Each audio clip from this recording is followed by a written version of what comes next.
come play disc golf just to get out. Because, of course, here, even in January, I think it was 82 or something on the course. Wow. And I was like, this is how the mastermind group should be at least every other time. So we're out and we're just having a great time, just coming, telling each other, oh, here's what I use Facebook for. Here's how I did this ad. The SEO expert guy, he was telling me a couple of things that we could do with Internet Business Mastery that he saw that we're not doing. And he's just telling me as we're playing and having a great time. And of course, we all had our iPhones. So every once in a while we'd stop and I'd use the whole .com app and, jot down exactly, what somebody said to go do so that later I could come home and, figure out all the things that I was told. And that was it was a social interaction as well as I'm getting like these great pieces of information that can actually make me more money. Love it. Yeah, I guess there's a reason so much business is done on the golf course. Yeah, now I know actually, since I don't actually play golf. And if you can't swing a club, maybe you can throw a disc. Oh, it's so much easier.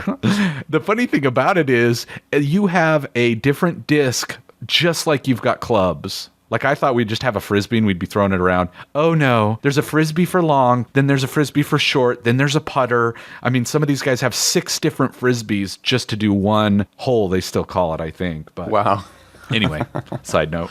That's amazing. I did not know that. You learn all kinds of things right here on Internet Business Mastery. Exactly. All right, well, the 9th benefit and final benefit that we came up with here, and this is absolutely one that we've benefited from in Internet Business Mastery, is just getting top-notch recommendations for professionals that you can work with. I think we've found, VAs in the Philippines through the mastermind group that Sterling was in. We've found copywriters. We found accountants. Yeah, our tax guy. So, if you need somebody to be a part of your business team, it makes a lot of sense just to get a recommendation from somebody you trust who's operating in a similar realm or on a similar level to you and, has had a good experience with that person. It saves you a lot of time in that respect. So we've benefited greatly from that kind of information coming from mastermind groups. So those are the 9 benefits that we came up with, and we're sure there's other ones and would love to hear them from you if you have them. But as you can see, it's a very beneficial thing to have a mastermind group to attend on a regular basis. All right, so you might be wondering, how does the mastermind actually work? So here's a couple of things that we wrote down as to how the mastermind works. And the first one is, usually we meet in person, even though it can also be online through IM or forum or even by phone. And actually with the Academy, we've got a mastermind group that goes every day, all day. You can just go in there and ask questions, and it's through Skype. And I believe one of the guys that set it up originally, he even does phone calls once a week. Another guy that knows how to do this whole internet business stuff. And but definitely in person is best if possible. So all the ones that I probably got the most value from were the ones where I went there. I actually met the guys. We became friends. We see each other and, you get that interaction in person where, after the mastermind group, you can go do things, go have lunch. We do that all the time as well. And even the big paid mastermind groups that I've gone to where there are 18 people in it, afterwards we go to dinner and everybody's chatting and everybody's having a great time, even after we've done all the business side. And you forge friendships and stuff where you can even do JVs. In fact, we've got a JV partner right now that I talk to all the time. His name's Dean Hunt, and he does social media. He gets on the front page of Dig and all these crazy things that he does. And he's somebody that, we just hung out after the mastermind and became friends. And now we've got joint venture stuff together.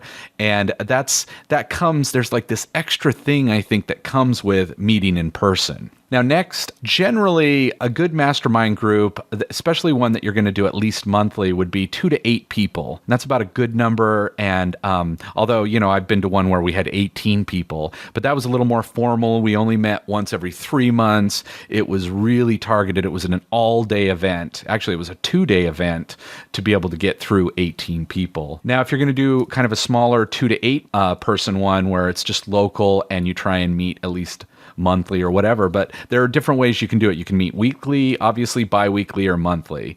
And monthly is really the minimum to getting this thing really flowing and really going. And you're going to want to find people that are going to actually commit to doing it. Because one of the things that I found specifically is we found people every once in a while that would come to the meeting on the months where they were supposed to get help. And then they wouldn't come on the other months.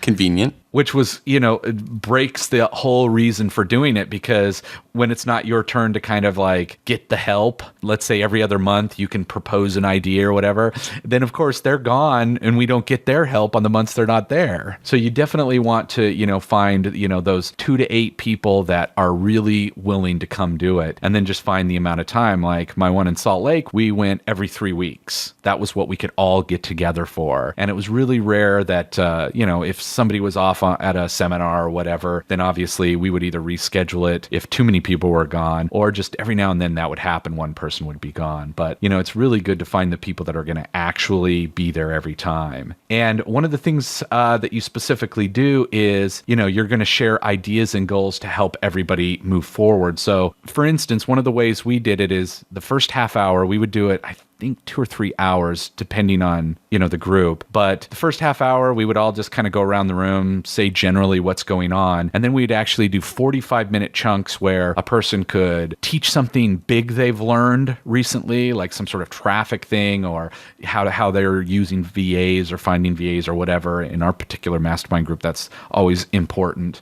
And, or they could, tell a problem that they had. And that's basically how it worked. They'd get about 45 minutes to do that. So most people for about 20 minutes would say, here's an issue I have. What do you guys think? And then everybody throws out their ideas on how it works, or how, what they think about that problem or how to fix it. And then the other 20 minutes or so would be, them saying, ooh, I just found this cool thing called jot.com. I mean, that was something we did over a year ago, and everybody got all freaked out about that, or some new place to find VAs. And then it goes to the next person, and you do 2 or 3 people depending on the amount of time you can have. And that's basically how it works. Very cool. And we'll definitely go into some more details of how to run one and set up the agenda and some other ideas in the next episode. But that's kind of hopefully by now you have an idea of what a mastermind is, kind of how it works in general, and the benefits that you can derive by being part of a mastermind. Now, there are a few principles that you should be aware of when it comes to being a part of a mastermind. I mean, these are the principles that have, for the masterminds that have worked best for us, these are the principles that were, common in each of those. First is that it should be a balanced group in terms of the experience level, the income level. If it's a whole lot of newbies and a whole lot of really experienced people, some people, people who haven't made a dime yet, and then others making 6 or 7 figures a year online, well, there's going to be an imbalance, and I think for obvious reasons, it's kind of hard to make that work out. This is supposed to be kind of a meeting of the minds in a common arena where you're kind of at the same level of experience and the same types of goals to move forward. So that's one principle that's pretty important. It should be comprised, obviously, of like-minded individuals, which is kind of along the same lines, but you want to find people who have similar thoughts about money and about life and about business and risk and about goal setting.